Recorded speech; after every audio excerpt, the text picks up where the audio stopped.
around 16, 18, probably 19 litres in a minute. Right, welcome back to the channel. I'm getting chauffeured around today because my van's gone in for the brakes. I'm working with Jacob. We've got a power tank to go fit. I've never done one of these before. This property suffers from extremely low water pressure and flow rate actually. I think the flow rate's down to about 6 litres a minute. It's a half-inch lead supply that comes in, but it runs about, I don't know, half a mile down the drive. It runs miles down. There's all tree roots and stuff.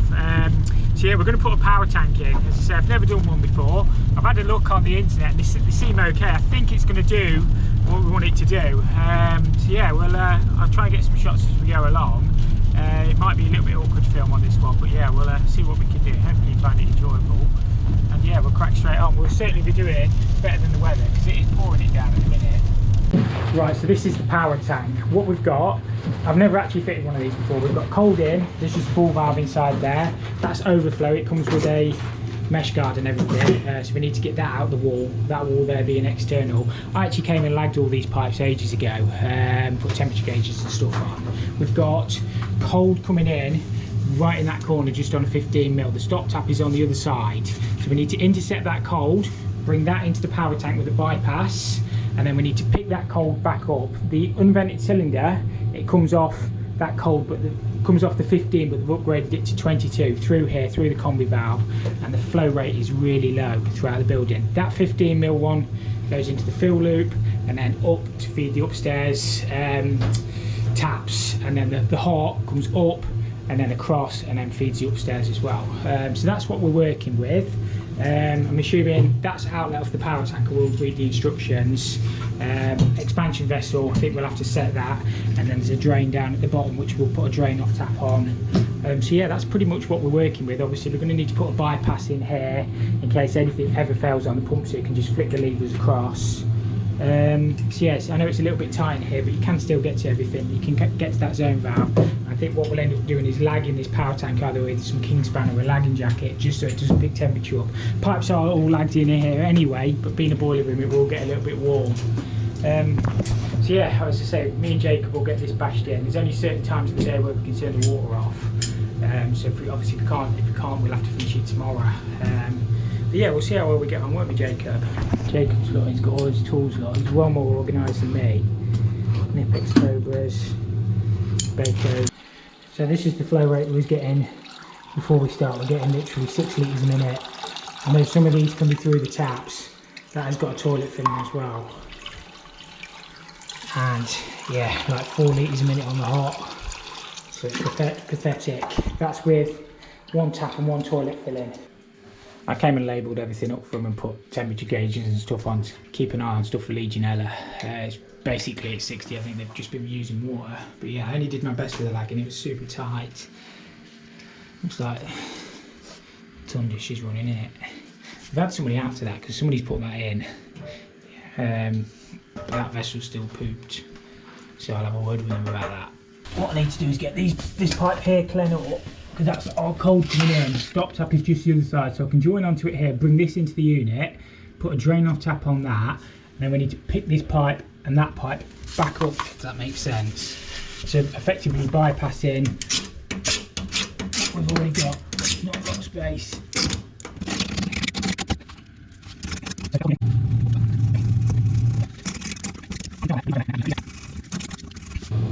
One thing I would say, the reason you can't just put a pump on the main, you've got to run it through a power tank or a storage tank or whatever, it's because you can only pump 12 litres a minute from the main. So them like Salamander home boost will go up to 12 litres a minute but no more, whereas this you can have what you like, because obviously you're filling it through a tank with an air gap and then you're boosting it from there. So it's just a water regulation that says you cannot pump the main. The overflow of the unit, I've not got a lot of option. I'm going to have to drill it. There's a conduit's going out outside 1.25 inches, so what I'm going to do is drill a new 1.25 inch hole out, and you just have to run along down in this gap, and then we'll just have to swing it up here and connect onto the unit, try and keep it out of the way best we can. We're not going to get it down that side because there's already a pipe down the back, so I'll get that cord out while Jacob's prepping the unit up. As I say, we can't actually turn the water off until everything's ready, so we're going to get everything jigged up, and sorted out. I'm just going to clip a 15mm pipe down here, and then I'll core it when it stops raining. This will be the inlet to the unit, but we'll say we'll put a bypass. We'll put a valve in between the inlet and the outlet of the unit, so we can bypass it. So if there's ever a power cut, if ever the pump goes wrong, you can just open the valve up, and they'll still have water. So yeah, just 15mm down. I'll connect it on to that one down there.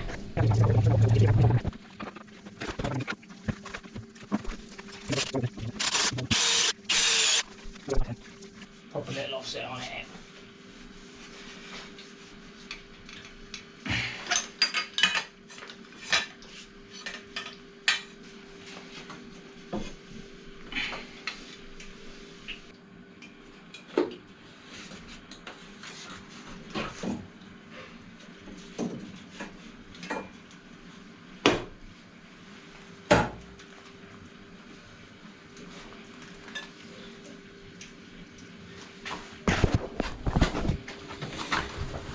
So I'm just going to run a cold, clip it on the floor and get it over in that corner somewhere ready to connect up. Jacob's just doing the outlets off the tank, so we've got a lever valve straight away. He's doing the ball valve there, just ½ inch, obviously we'll put a valve on there so you can isolate it to work on the ball valve. The pump, let me just show you inside. There's obviously a submersible pump inside the unit which obviously boosts the pressure. Pressure gauge and expansion vessel on there.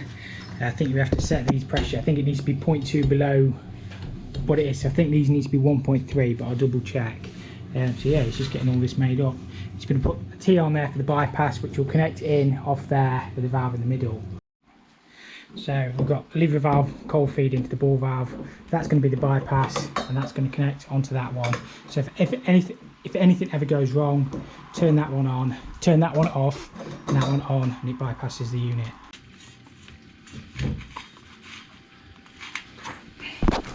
So what I'll do, bring that cold up there, leave yourselves enough room to connect onto it, and I'll just clip that to the floor and join that into that one there. Just trying to keep everything out of the way.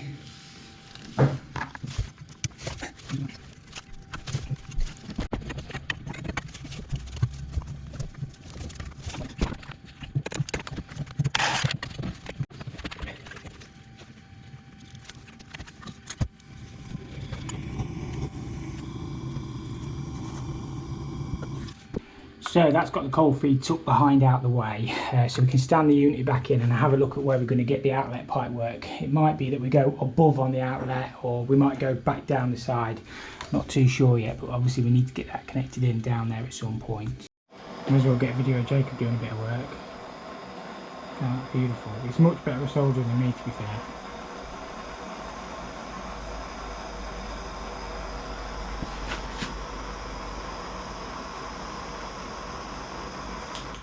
Look at that.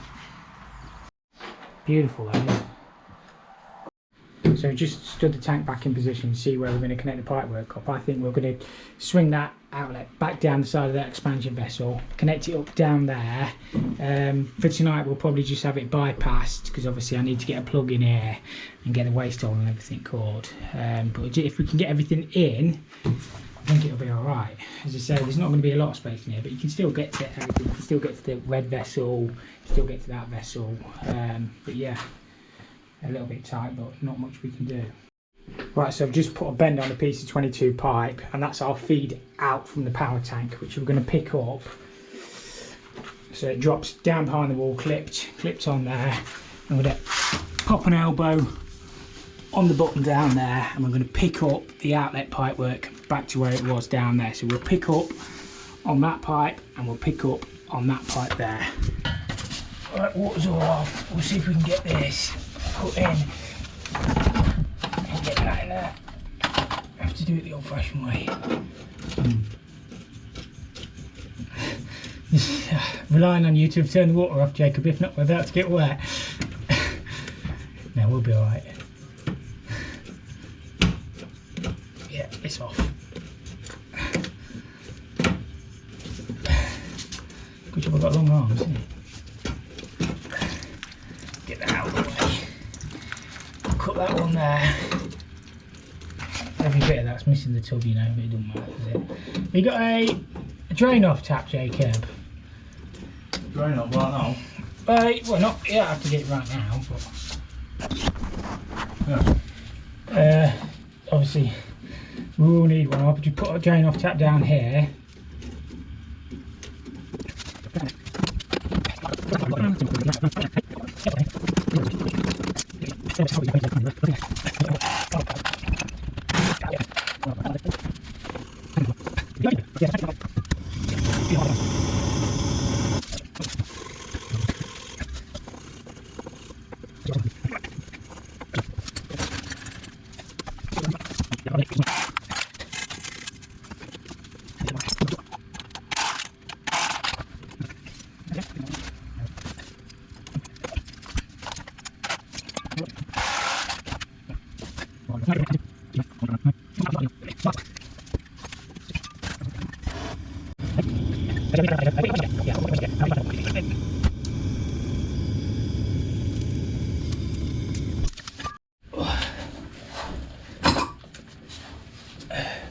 We'll pop a drain off tap down there, and that's the cold connected up then. That's the cold mains into the unit, so you just need to pick the outlets back up off it.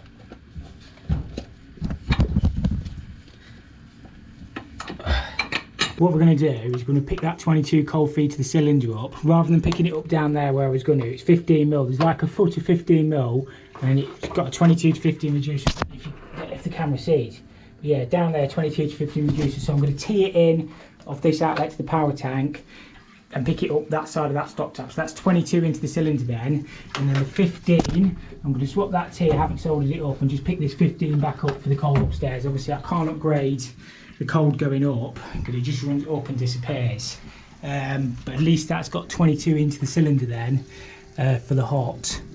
So yeah, that's how we're going to do it. So I've just swung that across, we'll connect that one up in there, we'll tee into here, connect that 22 up onto there, and that's all the pipe work sort of jigged in down that side then. What you got?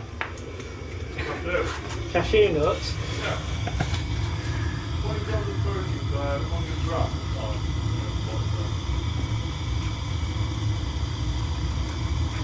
This bag's got 1,300 calories though.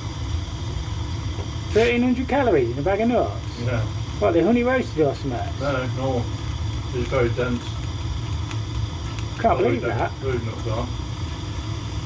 40 grams of protein in that bag. You'd think squirrels and that would be fat, wouldn't you? But well, I suppose they probably eat less nuts than we do. And also we run about all day long.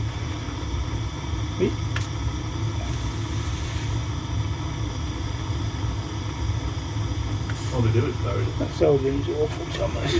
Well, can't see it from this side. No, it's just really awkward to get to. Yeah. If it's on late, then it's good soldering in my opinion. So that's all connected in down there. I know the soldering's not the best, but it is awkward in that corner. So all we're going to do, what Jacob's going to do now, is pop a T in here, pick this back up onto the cold feed to the cylinder so it does away with that 15mm leg down there, and then we can get the power tank, walk back in and get everything, dropping my torch, get everything jiggled back in.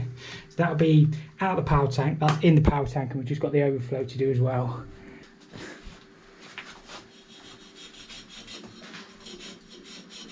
So Jacob's going to get that connected in there. That'll be beautiful, and then we can get the power tank in. Give it a squidge so it doesn't drop.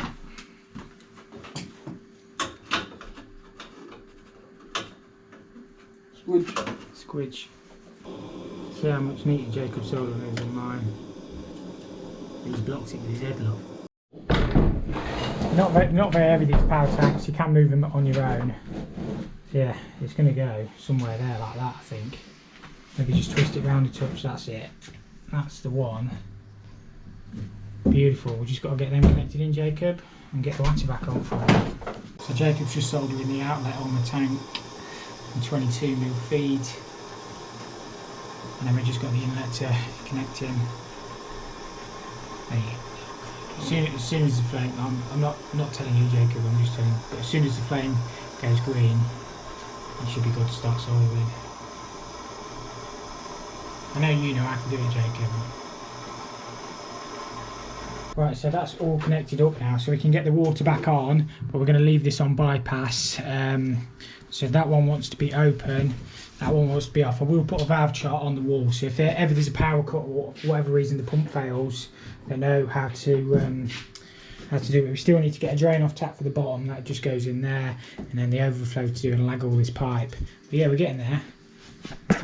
It's not gone too bad. I know it's a little bit tight in here, but where else can you put it? Obviously, they want better water pressure. The problem they've been having when they've been having a shower, the other one basically just stops. So we're hoping to feed 2 outlets at the same time, which we should be able to do. If you go and turn the water back on. Yeah, switch on the mains. Jacob's just gone to turn the mains on. We'll make sure we've got no leaks. He's already done it. We don't want that on anyway. So that's our bypass. That should be on, Jacob. That should be filling everything back up. What's that? Yeah, that's fine. It's all right in a minute, mate. Is there a tap open? Sorry? Is there a tap open? No, it's under third. Oh yeah, then maybe somebody's moved around some hot water. Right, we're going to get this tank filled up. I think we've got about, I don't know, 8 litres a minute on that cold. In fact, yeah, we've got about 8 litres a minute on that cold going in, so hopefully it will cover itself. Right, spun this controller around so you can see the pressure gauge and everything. You can still get to the Schrader valve. So yeah, once it's full, we'll have to get Sparky to come and put a thing in, but we might just be able to put it on the plug top. I've just got this overflow to do as well, so we'll have to run that, kick it back I think, and then out. Probably core it down there, take it behind the boiler round, I don't know, we'll get it in. These tanks come in all different shapes and sizes. You can get variable speed ones and fixed speed ones. We've just got a fixed speed one. So yeah, nothing really to them. Obviously submersible pump in there, a bit of a touchscreen display I think, but ours is set pressure anyway. And we just need to check the expansion vessel pressure. But you can get like coffin ones, I don't know, depends what sort of thing you're doing. I think they even do like drip trays and that, so if you're putting them in roofs, you can have drip trays with an overflow off. But yeah, that's what we were. I think we went for the 350 slimline. I think that's what it is. We just got our 1.25 inch hole drilled. I'm actually running it behind the boiler, across, down that side. Obviously it'll have a fall all the way back, and that's just the bit that it connects onto. Obviously you can't screw it to the side of the tank, but we can stick them clips on if we want, just to sort of hold it. And then there's just a, like a filter. Where's that gone? Oh yeah, it's like a mesh in there to stop any insects crawling back through. So it's like a RAS approved thing that just locks in. I think the tank's actually full. I think that's a breather vent off the top, that red thing. So yeah, tank's all full. My mate likes the ox cutter. That's why I've been using that for the last year. It's still on the original blade. You know what I'm like with blades. Yeah, it doesn't track or anything, I find. So it's decent.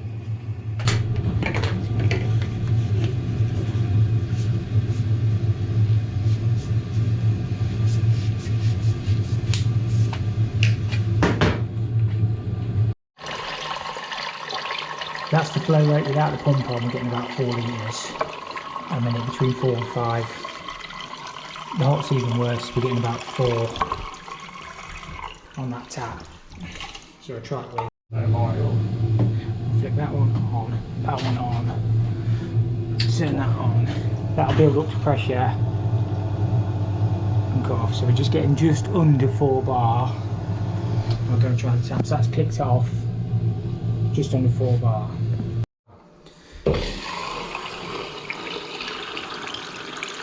So that's what we're getting now. On this tap we're getting 12 litres a minute on the cold. And about 11 litres a minute on the hot. So it's so much better. Just try that bath tap, Jacob. Leave that in there. See what we're getting on the bath, because this used to take ages to fill that up. So slide that there. So much better, isn't it? That's so much better, isn't it? So it literally flies out. The bath tap's flowing out 16, 18, probably 19 litres a minute with that tap running there. Right, so that's all the pipe where it lagged. Bypass is now switched off, and that's everything up and working. So So the pressure and the flow rate is just incredible now compared to what it was before. So yeah, hopefully this is job sorted. It's sitting, obviously this is the fixed speed one, so we can't adjust this, but it's sitting at just below 4 bar. Obviously it reduced down to 3 bar where it goes through the composite valve there. But yeah, happy with that. Hopefully the customer's going to be happy. I've just got to finish labelling the pipe work and yeah, we'll get out of it. I've labelled everything up. I'm actually going to get a proper valve chart for this, and I have ordered the landing jacket for this. I think it was 104 quid. But yeah, I've just used some key rings for the time being. Just in case power ever goes off, obviously you can turn that on, turn that off, and that just bypasses the whole unit.